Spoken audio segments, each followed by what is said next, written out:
Bit nervous walking in, Del. Felt like an old team meeting. We're about to walk in and get given a clip for how we performed on the weekend. You've made a living off imitating Rossi's walk, but not in front of Ross. I must say. No. And I'm not sure you could imitate how he's moving at the moment. No. What's happened, mate?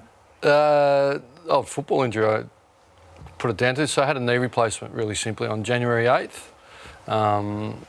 When I finished at 28 with Brisbane, had a lot of bone on bone. I had a tibial osteotomy 18 months in, and that lasted 20 years. So, but the last 12 months or so has been a bit painful. So the surgeon said, come in and get it done. So I'm sort of 3 weeks in. We've watched you walk in and you've hobbled. No crutches, though.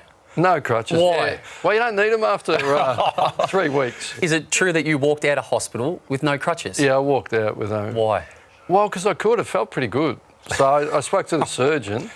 And I said, I'm walking okay. And he said, well, if you don't feel like you need the crutches, don't use them. So, look, I was fortunate. The pain levels were pretty good. And so I had it done on the Tuesday, out of hospital Friday, rest up on the weekend. I went into work on the Monday. So it was nice to be able to walk in to surprise the player group. They were a bit flat. So I haven't really missed, because there was some noise around that I'd miss a chunk of coaching and that, but that certainly didn't come to fruition. Have you got a specific rehab program? Because I can recall back at the old days at Moorabbin, you were famous for always being on the rowing machine. That was your little baby. Yeah, well, I haven't... at the minute, it's just trying to be pain-free. So the Game Ready, I've brought that on the plane over with me, so I didn't realise how valuable an ice machine could be at 2 a.m. in the morning. So it's just a bit recovery. The physios at the club are giving me a program, but Kirst, my wife's a physio, and I don't really pay too much attention there. So I listen. How do you go when she gives you physio advice? Well, I don't listen. I don't listen. Does she ever give you any coaching advice? I don't rate physios. I'm sure the Fremantle physios will be up with that. Yeah, well, they've earned some respect. Jeff Bonney's been very good. No coaching advice, although she did do the next coaching program with David Whedon and some other AFL. She went into Kirsten Wood, so she didn't get thrown under the bus. It's a smart move. Yeah, but yeah, she's passionate about her netball coaching. How so you're not listening to your physios? How the kids going? Jai in particular listening to you? Not very well. I was asked on another segment what my pet peeve is, and at the minute it's my kids swearing at me over the Bluetooth. He's mini Ross. Yeah. Unfortunately. Yeah, he's a bit of a... Well, he's extroverted. I'm a bit of an introvert, so... but wonder where he picked the swearing up. I'm not too sure. Any sarcasm in the kids? Yeah, a little bit. Where would they get that from? A little bit. I mentioned his weight. And he said that I'm 4 sandwiches short and you're 28 sandwiches into being fat. You might have picked it up from Twitter. You're a Twitter partaker. You're on the Twitter, but you don't have a big go, do you? No, I'm not prolific. I think it's been 4 tweets in 4 years. So you're going one a year. You got one. I think that's the only one I can, or 2 that I can claim. I think Strap Yourselves In was picked up from a season launch. That really was. You did another one. Seeing the future. You did another one to plug some sunglasses. Yeah, Tommy Sheridan. Yeah. Hopefully his Rixies are going well on the East Coast, up at Greater West of Sydney. Now also, Ross doesn't follow many people. Who do I follow? Fremantle and one ex-player.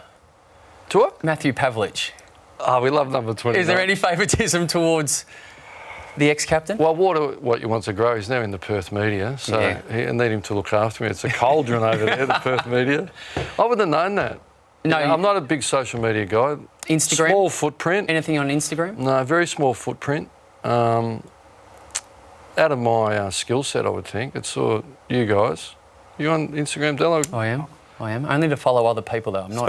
Speaking of prolific, Del's prolific. In what way? Oh, just plugging everything. Well, everything. I don't think Del hasn't paid for a social influencer. Absolutely not. He hasn't paid for anything in 10 years. I want to ask you about Pav and the impact he had compared to someone that you've worked very closely with in the man beside me.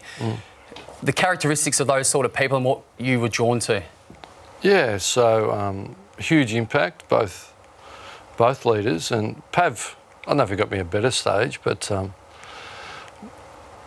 I was certainly at the Saints a young coach, and if I just speak to Nick first, when I come to the Saints, and you were a part of it, I certainly didn't get it right early, and the mechanics understood, and even they weren't great. But and the dynamic, and there was some rough period, but Nick was always incredibly supportive and helped me come through that, as you did in that group. So significant impact. There was a game at the SCG when Nick put his arm around and said, "We believe in you," and then we sort of got to work, and that was a turning point. And so that was significant. So helped me come through. And I suppose Matthew, when I arrived there, I was a professional coach brought in to do a job, and I was hell bent on doing it. So it was quite fierce, I suppose. But Matthew was incredibly supportive, very much like Nick, and was an extension of me. Both of them were extensions of me. Different players, obviously, but the common threads of fanatical preparation, attention to detail, the ability to handle pressure and the ability to perform on a big stage were the common threads. So I've been incredibly fortunate because, I mean, I've been around AFL a long time. I've been at clubs and different phases of their development and lists, and you know, that calibre of leader isn't always present. You're about to go into your 13th season, your 9th at Freo. What didn't you get right in the early days at the Saints? What have you Well, looked you were back there. on? Do we really want to open this up? I'm interested. I mean, you've been in the game for a very, very long time now, 2 different clubs. You've also done a huge apprenticeship.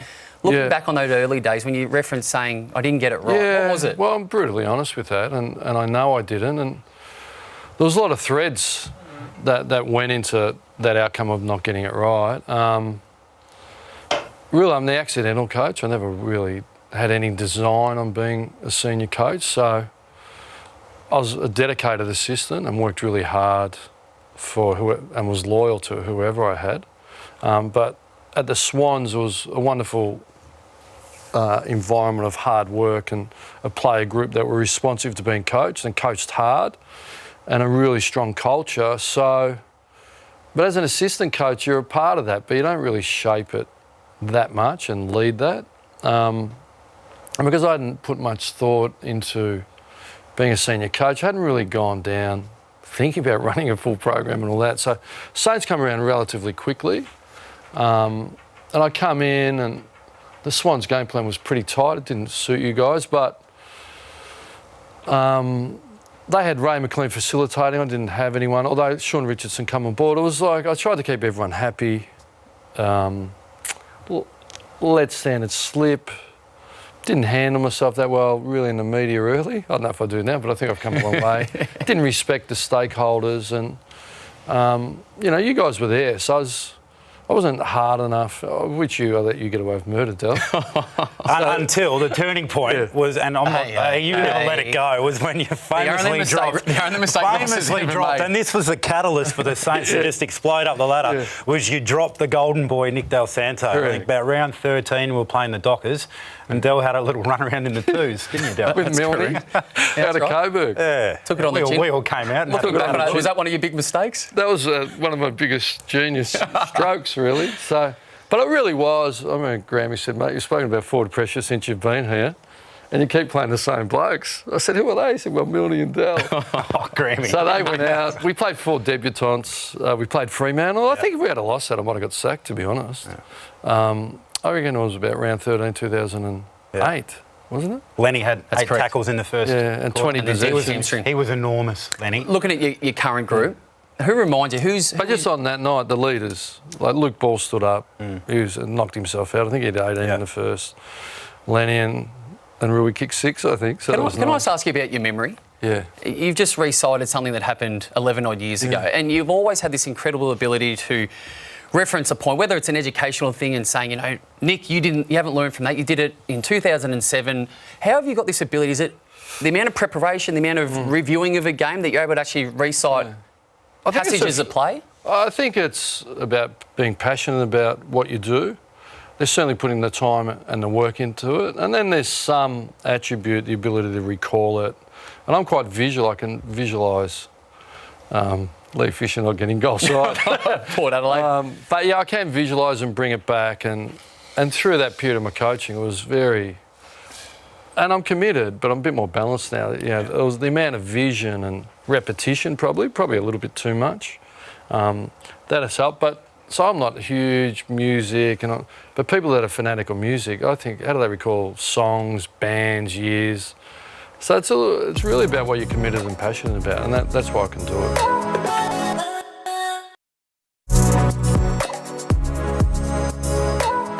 You've been speaking about buying a boat for about 5 years. Yeah. You're close to the marina. Have you taken the plunge and bought a boat I've yet? talked a lot. I've talked up a big game. Yeah, Chris Bond just bought a boat. He finished with us after 10 years, and he goes, "I bought a boat, 38-footer," and away he goes. So the kids always want one. I lack a bit of confidence. I think I'll be on the ad, the boat falling off the trailer or crashing it in. I think I'm a bit incompetent. But hopefully that will come. I'm 52. I'm not going to coach forever, obviously, at the minute. But hopefully those sort of things come. But I get the pleasure that Robert Wall said it to me once. You drive out, you dedicate yourself, but you look back and your kids are being looked after, and you can provide for them. That's a really simple pleasure for me, knowing that I'm giving them an opportunity. Yeah. You just come off, for the first time, a 3-week mandatory break over the Christmas period, which I'm sure you would have enjoyed, apart from the knee surgery. How do you go just relaxing for that short period of time? Can you just switch off now that the whole industry shuts down? Yeah, really easy. I think it was a really good initiative. And when you get in the third week, you actually get used to it. A 2-week break, it's like you never sort of unwind enough. So I think it was great for the players. I was a bit unsure, and a young group how they handle it. They come back in great shape. I think it's the whole industry. There's equity of preparation, which is important. No one's can have a shorter break. And then, look, I went to Noosa. We stayed on the beach, go fishing with my daughter. Not a great fisherman, a few whiting off the beach, brim in the river. I got caught in the flash root at Noosa, so I had to get rescued. Didn't make the headlines. No, we haven't heard that. But yeah, so just at Hastings, because the cyclone, I was out with my daughter, and she goes, "Dad, we're in a rip." I said, "I go swim for it." And then the lifesaver come out and said, "Don't fight it, just come out the back." I was like, how embarrassing. But got towed back in. But you're never safe. The lady goes, "Oh, we don't want to drown the docker coach." I said, "Maybe they do." But yeah, so it's normal. It's pretty basic. It's, once I get my mobility back, I would like to do more. I've got a friend that goes bushwalking and those sort of things. I'd like to do more. I've heard some whispers about walking the dog, and I believe it's your kid's dog, but also the dog's causing now some grief with your cat. Any truth that they're a cat? Oh, you're very good. You like that? Does his research. How do you know that? He's got spies everywhere. Just like you used to say to us if we were out on the weekend, I've got spies everywhere. You've got a very wide net. Wide network. And unfortunately, you were out a lot. Yeah, the dog and the cat problems. Oh no, the cat. Yeah, Ruby the cat sort of had some funny things happen to her. But I'm trying to think on the spot here. She causes problems, not too many. Anything that's happened that I should know about? No, that's fine. you only left Perth yesterday, so not much has happened since then. Now, there is some classic phases that you have, and we all love your mannerisms, and whether you're aware of them or not, people do impersonate them. And I've also heard in recent days that Nat Fyfe actually post every meeting, writes down some of your classic sayings from that last hour, which they recite at their Mad Monday.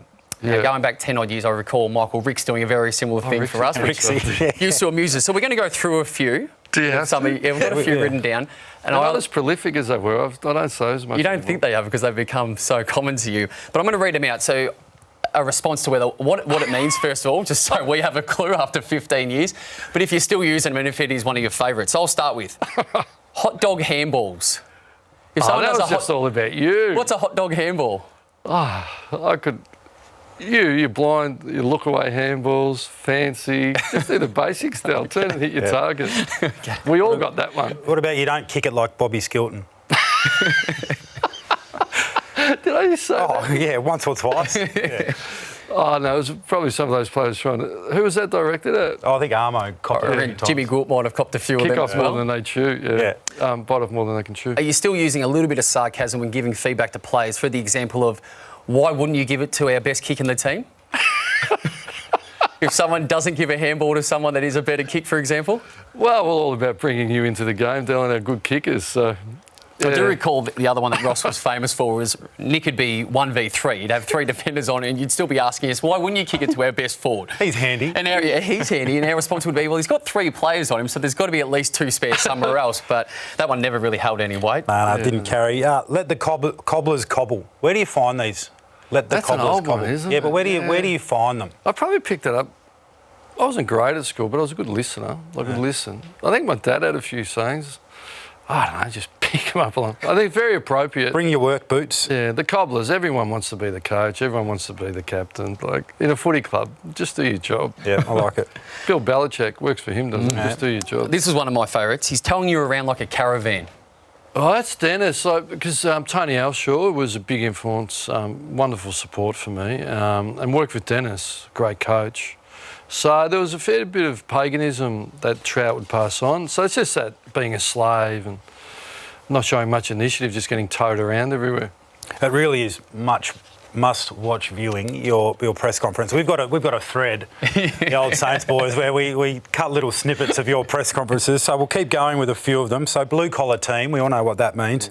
I didn't invent the running game, but it's here to stay. Alan Jean. Yeah. Alan Jean. So you do pick them up from different places. We aren't going to bend to you, you're going to bend to us.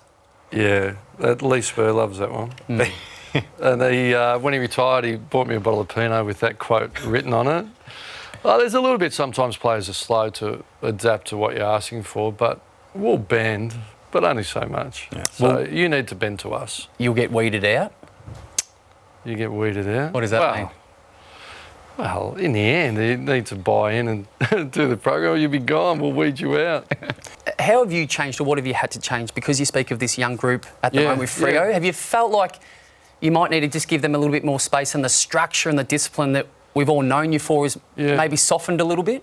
Yeah, well, I just handle them like I handle you do. I said, just go and play, son, you know how to play. But did you ever say that to me? I don't recall. I can't remember that. I remember you just telling me to tackle.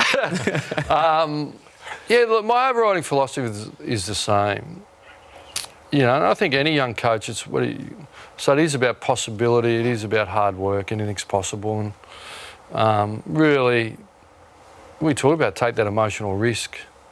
To totally dedicate yourself and, you know, leave yourself potentially broken on the field if you don't get what you want. So, and a growth mindset. I don't believe in a fixed mindset, and I think I'm an example of that with your coaching, because you know, if you think it's about your playing record, it's just Hurd and Buckley are just coaching. But, you know, you look at Clarko, you know, there's players that didn't have great careers that can become good coaches. So it's about growth mindset. If you do the work, see possibility and bring that to life. So I'm just emphasising that with the players, because we got kicked around a little bit in the back half of the year, but just get him to understand you've got to go through this, but you've got to do the work. You know, tell the story about Robert Harvey. I didn't say, you know, here's your 2 Brownlows and your 8 All-Australians and your 400 games or whatever it was. Now go and train hard. He took the risk to train hard and see where it'd take him. So philosophically, I'm aligned to them. I just spend more time with them and making sure it's of more of a positive manner. When you know a group's got a capability, so that you guys had a capability, and it was easy once we got up and going. If you were just letting yourself go, it was a little kick in the sides and get you back on track and let you go. But these guys are still a bit more self-doubt, still figuring out their capabilities, and they think they need more nurturing and, you know, a lot of support, because there's enough beating them up on the outside, let alone getting it internally. You like your outlets. You spoke about the Union Hotel in Melbourne when you were here, and the Newry and the Supper Inn in Chinatown. What are your outlets in WA? Yeah, well, they're a bit thin. It is a small town. It is a very small town, and when things are going well, that can be good for you. When things aren't going well, it can be pretty intense. So. Did a 360-degree feedback last. I think everyone's got their bits and pieces. Yeah. I don't think there's any one magic bullet. But what do you do to get out and relax? And do you do late night Chinese anymore? The knee, physically, it's been really quite difficult. I've only been able to do a stationary bike and weights. But with this knee replacement, I'll be able to walk as often as I want for as long as I want without being in pain. So I'll be able to do more physically. But I had some feedback, corporate coaching, and so just get up in the mornings, get in the pool, do some laps, have a stretch, not too many laps, but and then at night just do some deep breathing. But like anyone, I'm happy to tune out on Billions on Netflix and just spend some time with the kids, because you don't get that much time with them. And then when I'm in town, try and see family and friends, really. So it's not complicated. You've always reinforced to your players that the scoreboard doesn't dictate your actions or your attitude or the way you go about it. If it's not based on scoreboard this year or win-loss, how are you going to measure what this year looks like? Well, it's a good question. I mean, there's a lot of layers to that question. Ultimately, the scoreboard is a measure, but it's feedback for how you're going. So, you know, what was last year? 18. So 17, I think we won 8 games. I think we won 5 by a kick, you know, and so this year we won 8. We were 6-7 at round 13. But when we're winning, we were top 4 values. I think we're averaging 97 points in our wins with defending at 72 or something. Pretty healthy, you know. So when we're winning, they're top 4 values with a young group. And some of the wins, I didn't think we had a right to really win because we were that young. So the back half of the year, we fell away for availability. We got hammered a couple of times, but our last game against Collingwood was super. So I think if we have really good availability, we can compete with a lot of times. We'll have our days where we get kicked, but I just want to see the growth of the players, the professionalism, their application, the team dynamic where, you know, when you're a really good team and you're a really competitive team, experience at the Saints, Dockers' first 4 years there, people talk, wherever you go, you know they're going to have a go. You know, you're going to be in the game and you're probably going to win, you know, 2 out of every 3. Like, you're going well. So we want to get to the point where they believe in themselves and what they're doing. There's going to be some challenges. Our profile tells us that. You know, I know all the noise, but I think we're 3 years in, you know, so 16, 17 and 18.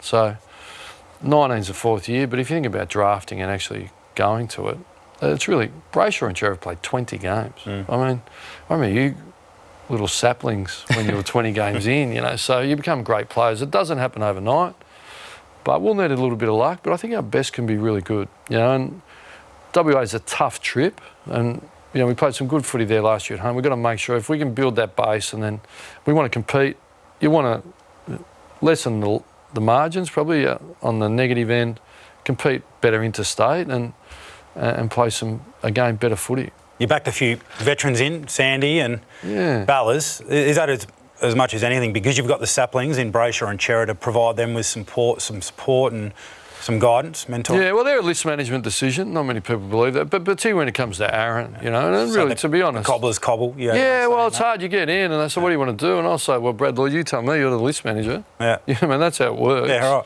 So then they put it, and then we'll have our 2 cents with. I am very loyal to players that have been to battle for me. And there's been maybe one or two years. I don't shy away from that. Doesn't worry me. People can criticise that. But, you know, everyone's looking how you handle your veterans. Current players are looking, and I think our players would feel good how we handle our veterans, whether you're Daniel Pearce, Michael Johnson or Pavlich. So Ballantyne's only 31. I think he can be really good. Aaron's struggling with a calf at the minute. It's a bit of a worry, but if you talk about one of the great players of the club, he sits in it and he's just low maintenance, comes in train. What he's doing for Sean Darcy, money can't buy. So whatever we're paying him is not enough. Very good. Well, Ross, we wish you all the very best. Fantastic insight. Thanks, it's going to be an exciting year. Whichever way it goes, we can't wait to see it all play out. And all the best to you with your knee. We will. Good luck, mate. Thanks, Ross. Cheers. Thanks, Roy. Let us know when you're in town, mate. It'd be good to see you. So we don't have to just watch you in press conferences every week. I'll roll up. We're on camera. Yeah, we're still How about going. you invite us around for a steak then? Mate, you built your house 4 years ago. I still haven't been over. There's a We're reason. not far away, right? Yeah, we're neighbours. What's the distance? We're neighbours. A couple of K's.